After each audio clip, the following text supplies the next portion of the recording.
اردو کو ملا اقوام متحدہ کی زبان کا درجہ۔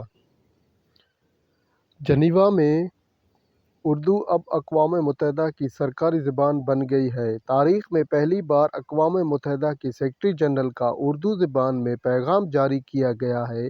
یہ ایک خوش آئند خبر ہے۔ اس طرح اردو اب ایک عالمی زبان بن گئی ہے۔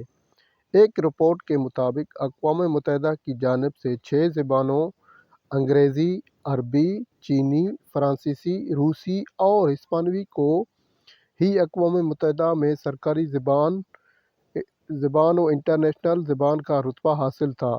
اقوام متحدہ میں انہی زبانوں میں مختلف کارروائیاں اور پیغامات جاری کیے جاتے رہے ہیں، لیکن اب تک کی تاریخ میں یہ پہلا واقعہ ہے کہ اقوام متحدہ کی جانب سے سیکریٹری جنرل کا اینٹونیو گوتریس بیان اردو ترجمہ کے ساتھ بھی نشر کیا گیا ہے۔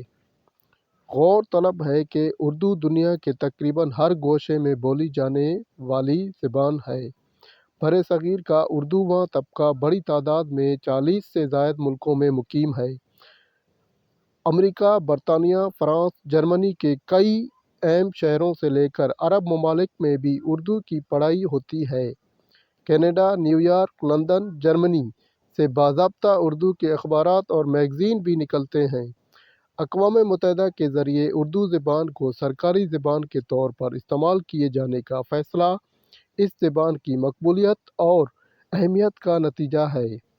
برصغیر، بالخصوص ہند، پاکستان، بنگلہ دیش کے کئی اہم لیڈروں نے اقوام متحدہ کے سیکریٹری جنرل اینٹونیو گوتریس کا شکریہ ادا کیا ہے اور کہا ہے کہ اس عمل سے اس زبان کے فروغ میں تیزی آئے گی اور اس کی مقبولیت میں اضافہ ہوگا۔